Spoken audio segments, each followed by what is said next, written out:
You ready? Yeah. All right. So today we're going to be discussing about the topic of mergers and acquisitions. Over there we got Shelby, Becca, Tarina, and this is Faria. My name is Luke. So before going forward, we kind of want to talk about the different objectives and things you're going to learn about mergers and acquisitions. First, we're going to be going over some keywords, and with these keywords, you're going to kind of learn about the definitions, the explanations, different components of mergers and acquisitions. Following that, we're going to be learning maybe some positives and efficiencies of mergers and acquisitions. Going forward from that, we're going to be talking something close to home, just because we're in Alberta. We're going to be discussing about the oil and gas industries, different kind of trends, and then also some future predictions of the oil and gas industry. Then Tarina's going to wrap everything up with some negative aspects that can occur from mergers and acquisitions. And then we're going to bring it all together with case discussion questions that you guys are broken into your groups right now, that you're going to be able to talk with each other, and then we'll bring everything together in a summary. So the keywords we want you to learn are mergers, acquisitions, acquirer, and acquired.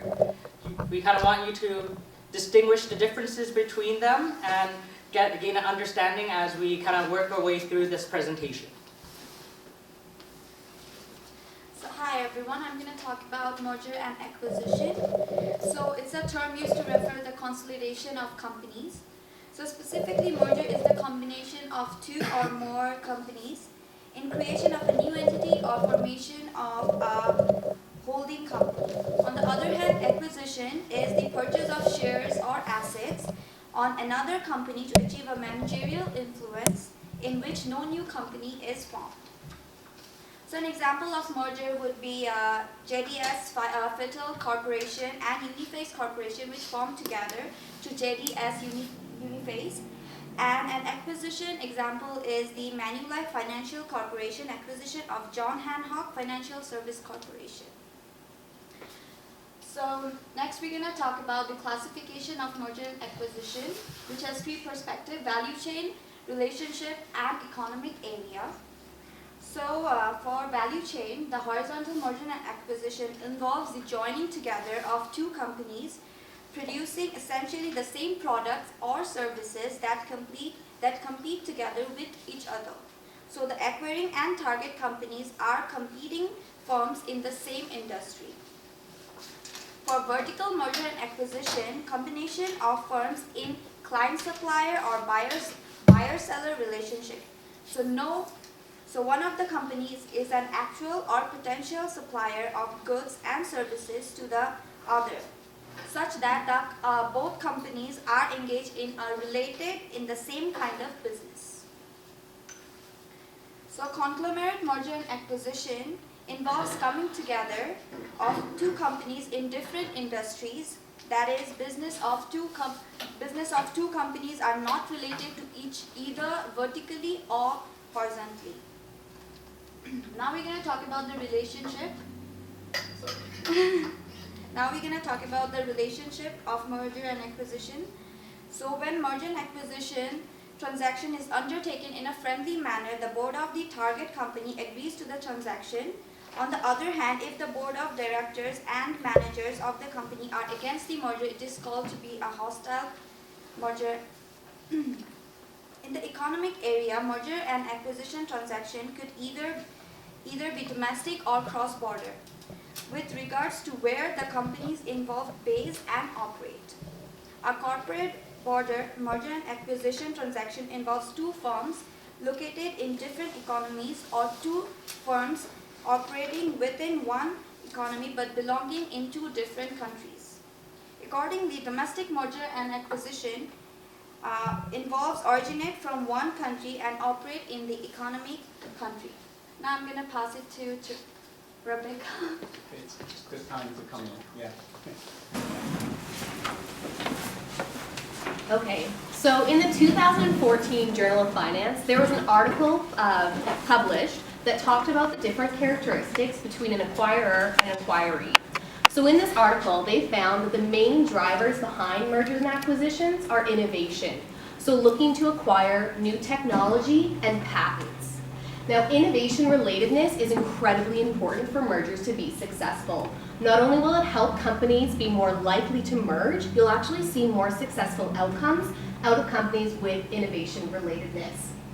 Now, with the style of market competition, companies who compete in a very narrow scope of products tend to have a high level of rivalry and antitrust. So they are not going to be likely to engage in mergers and acquisitions. Their main goal is to spread their brand, not to keep gaining market share.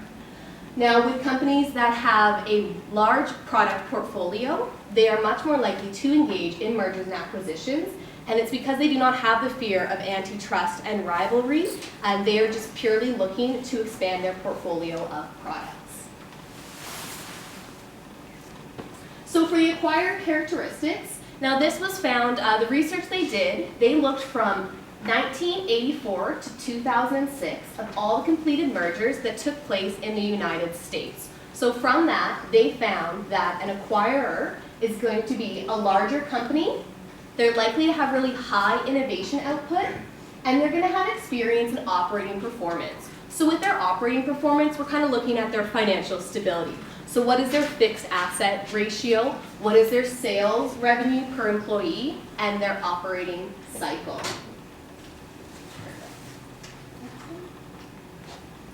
So now the reasons for these larger companies to look to acquire, they're tending to look to increase their economy of scale, to reduce their research and development costs, as well as increasing their competitive advantage through merging technologies and innovation.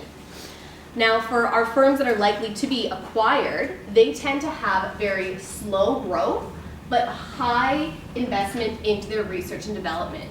So these large companies see these target companies as needing a little bit of help. They see that they're on their way, but if they can absorb them into their company, they're more likely to take them further.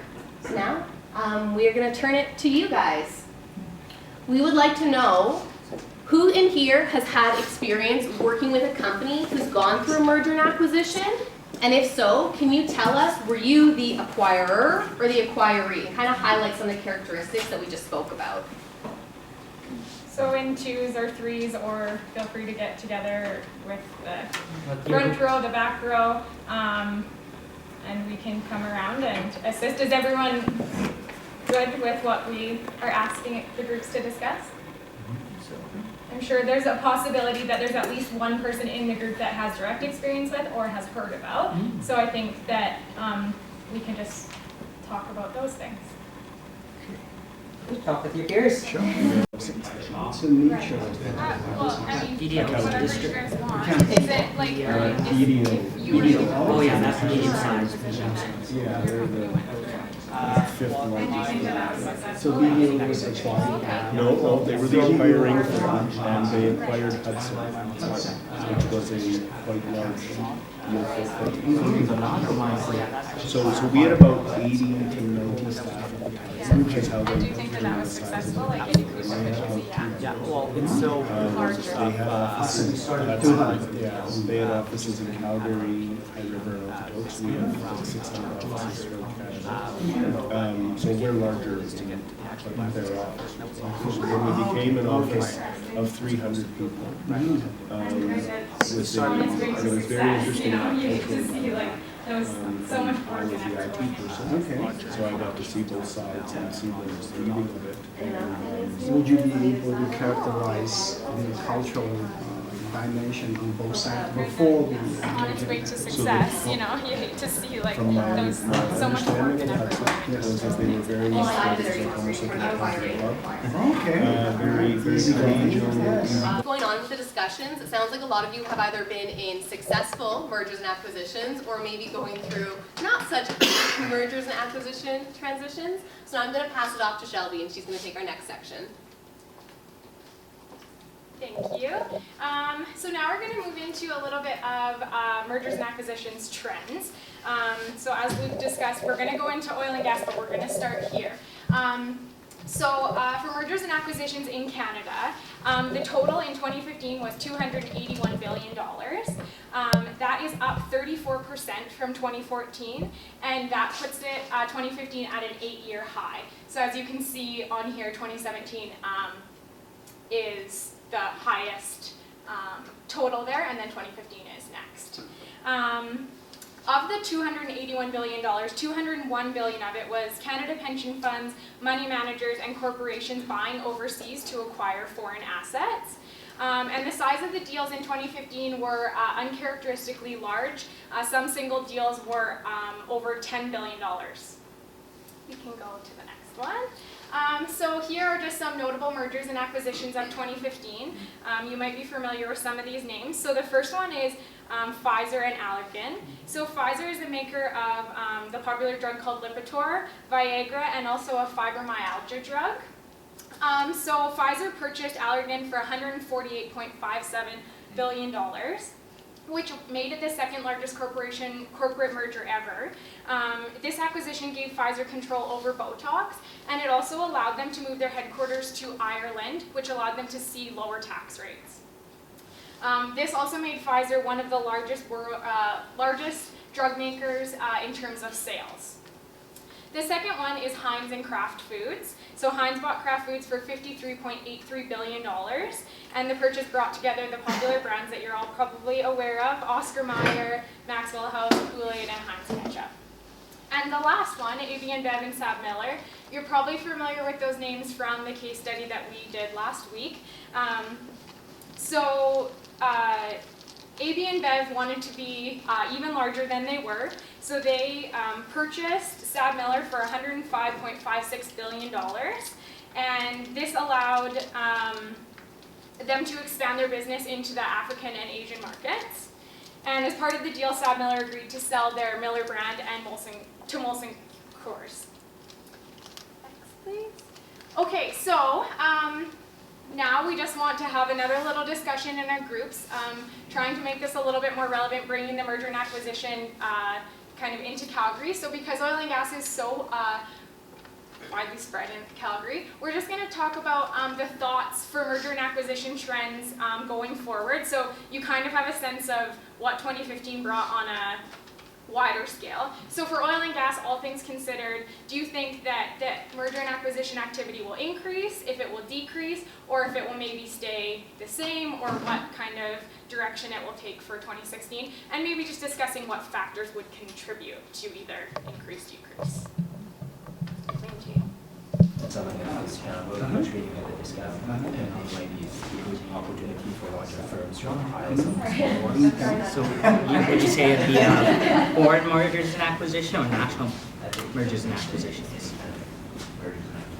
There might be some law to Because- prevent the foreign companies to get into Depends on Canada. how big they are. Yeah. Because, like, for example, you have ExxonMobil, and they're one of the largest oil producers in the United States, but the US dollar is sitting at almost like a 30% discount if they came in right now. Yes. Do you think there will be a lot more hostile takeovers occurring with these larger oil companies in the United States, especially since some production does occur in the United States, such as Colorado and Texas? So they're taking all the innovation, kind of kicking out all the people, so like they're the people part of the company and just take I on the mean, you could assets. look at it like housing industry too. I mean, they're taking advantage of low pricing and can afford what they have. Someone's opportunity somewhere. You've got the cash.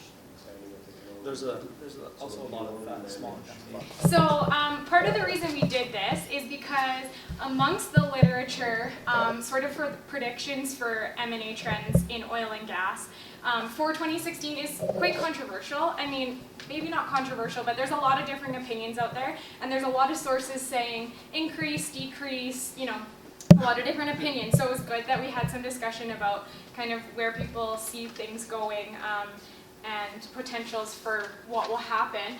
So these are just some quotes from a couple of sources. As you can see, one going for increase, one going for decrease. So a couple of potential factors that could be seen, we'll talk to both increase and decrease, but decrease first, is future commodity prices, foreign investment review, climate change legislation, the royalty review that just took place, reluctance to sell with the hopes that the oil price is going to rebound, hopefully quicker or sooner than later, and also infrastructure limitations, so First Nations and environmental considerations. And some of the potential reasons that it could increase is gain efficiency in a tough economic climate, so doing something to try and get yourself ahead. Purchase at a lower price. If people are scrounging and they're having a hard time paying off their debt, they might just sell at a lower price than they would with better oil prices. A tool used to enhance growth, so we kind of are having discussion in this group about really small acquisitions or acquiring things that aren't going to put them completely out of business or too hard to manage, but just kind of little strategic things. And then also Canadian companies could be buying foreign assets for foreign revenues. So now I will pass it on to Trina. So I'm going to discuss some of the negative aspects of mergers and acquisitions, which I know we talked about in our first discussion as well. We had some good insights. So some studies show that unfortunately roughly about 60% of acquisitions and mergers are seen as failures. And this is largely due to lack of planning on the organization side. So on one hand, people factors do need to be considered. A merger acquisition, it's often announced once it's a for sure thing, we're going to do it. So there hasn't been a lot of transparency provided to people in the organization, which has probably also allowed for the rumor mill to start. People start, they might jump to another job, be worried that their job might be coming to an end. They might be resistant to learning new skills because they feel like they might not be relevant to their position. They'll be concerned about taking on new technologies, as well as even just their relationships that they have with some of their colleagues. They might get a little bit nervous about losing those. So the decrease in employee morale will happen, which will often lead to a decrease in productivity. And as well, management's time will be devoted to planning for this acquisition, planning for the merger, trying to get rid of some of the rumors going around. So they're not putting their effort into change management practices, ensuring that their staff feel that their core needs are being met. And so with that being said, internal growth and innovation often slow down. So once the merger or acquisition is announced, restructures often occur within the organization, which sometimes lead to layoffs as well as new ways of doing things. So employees sometimes are provided with notice. They know that their contract might be coming to an end. They have some time to look for something else. They might be completely caught off guard, or they might actually even be required to reapply for their current position. So they're people in general, they're generally resistant to change if they don't see the benefits right there for themselves. And quite often in mergers and acquisitions, the benefit for the company is stated, but maybe not for the internal people. So they might be upset about their new leaders, new colleagues, new offices, new processes, any new technologies. And top management, they might not even have clear roles and responsibilities throughout the changes. So decision making might fall flat. People might feel like they're not responsible or accountable for certain decisions, or they might feel that other people should be accountable. So some blame might be placed on people, and the organization will just take time to develop these new norms.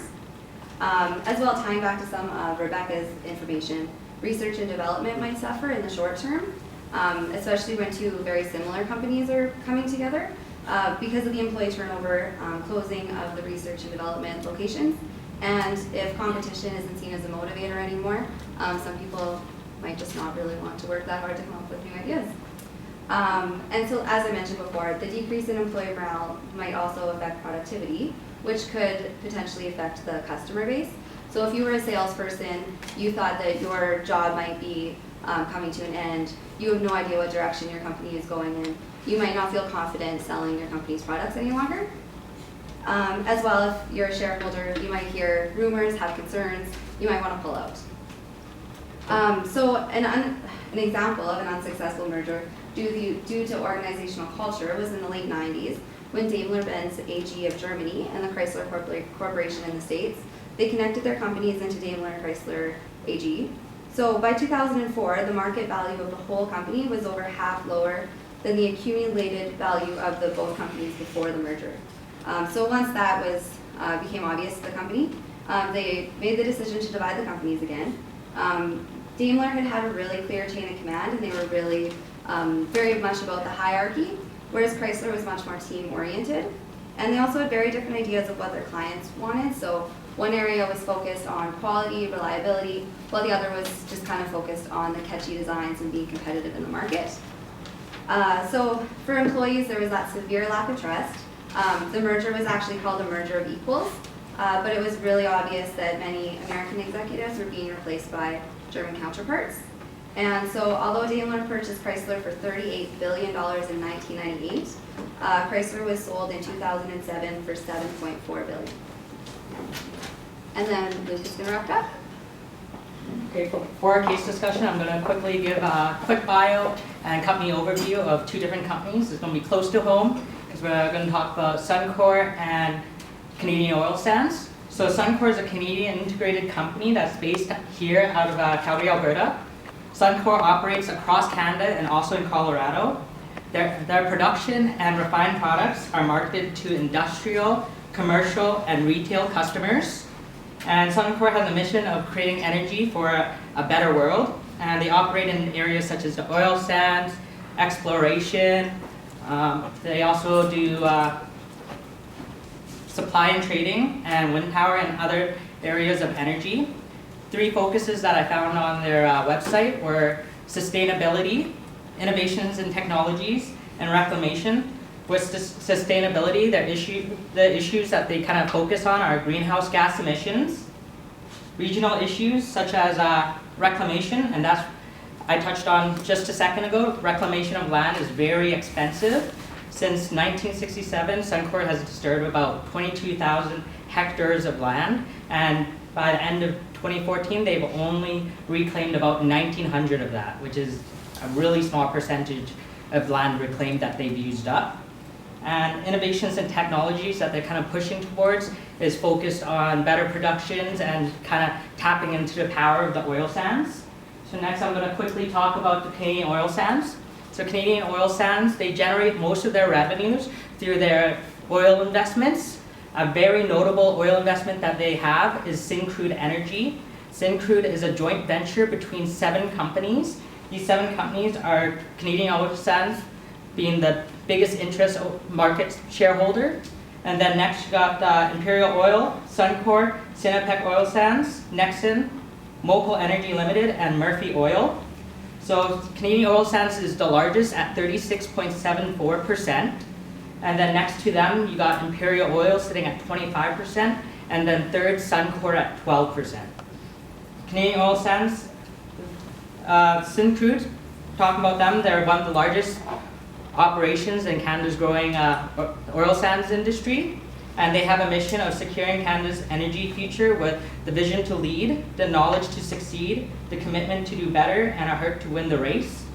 So our case discussion, as I mentioned, is gonna be on the Canadian Oil Sands and Suncor. It was stemming off of a hostile takeover that's occurred in October, which failed, but this acquisition went through near the end of January, and I think about 2 days ago, or it might have actually been yesterday, Suncor actually acquired almost all of Canadian Oil Sands shares, and they have another option on the table for the shareholders that are currently holding onto their shares for an exchange of 4 Suncor shares for every 1 share of Canadian Oil Sands. So with your groups, I'm going to discuss why the acquisition was made instead of a merger, and what are the possible reasons why Suncor wanted to acquire Canadian Oil Sands. And then following that, talk maybe about the positive outcomes and the problems that can occur from this acquisition for Suncor. If you look at the merger and acquisition, Suncor wanted to acquire the Canadian Oil Sands. So why would they pick to acquire them instead of merge with them? I think it's obvious they wanted to try and get that market share on their end, to be a total. Yeah, definitely they were the lowest. They had the lowest share. And I was not sure with the contracts It's and another good deals that were position, being whether made you by want to say it or management. control the majority of it. Does it give them an advantage on the Focus game? on strategically Would they be the biggest player? couple of years were kind of really concerned. Sorry, is that a question or was it a statement? No, that doesn't question. Okay. Will they be the biggest from the Canadian companies? I believe share-wise they will be, so for all the things they control, Yeah. they should be. Kind of interesting though that they're offering 4 shares of Suncor for everyone. That's showing how badly they want to acquire this other company that they don't even want to consider them equals. They're saying that, hey, we're going to do 4 of our shares for every one of the COS. Yeah. There's gonna be something more than the actual. They're seeing something long term. Yeah. I mean, It's something the average Joe doesn't see. yeah, it's very on the surface for us to see it that way. I'm not in the oil industry by any stretch. When you're also looking at a strategic I don't have a lot of point of view, experience in that Suncor's industry, motive and, of acquiring Canadian oil I don't think they're only could be for the market because they want the majority There's gotta be some control over yes.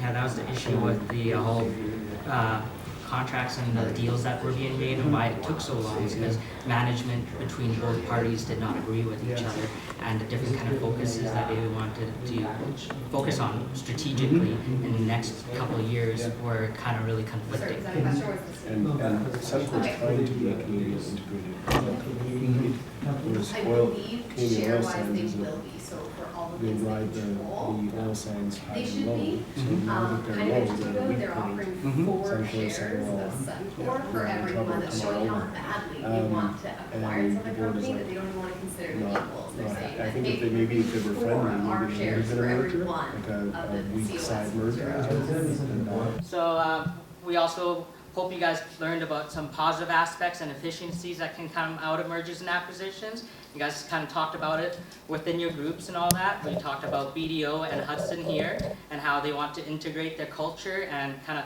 improve their work-life balance. Was there any points on the other group with that question there on the positives and efficiencies that kind of came out of it? Yeah, we had some great discussions from this side of the room, talking about some of the things going on with the Shaw Wind merger, as well as the Safeway Sobeys, and some of the problems that are coming out of that, and just the differences between the ways that the two industries work, and how we're seeing differences in the way that their mergers are going through. And being in Alberta, we talked about the oil and gas industry, and then we kind of talked about the different kind of predictions going forward. And with your groups, we had that case discussion with Suncor and Canadian Oil Sands being the first big merger and acquisition that happened here in Canada. The total cost of that was about $6.67 billion for that acquisition. And then we also talked about some negative aspects, which you also talked about in the case discussion, and which you also learned from Tarina's speaking points.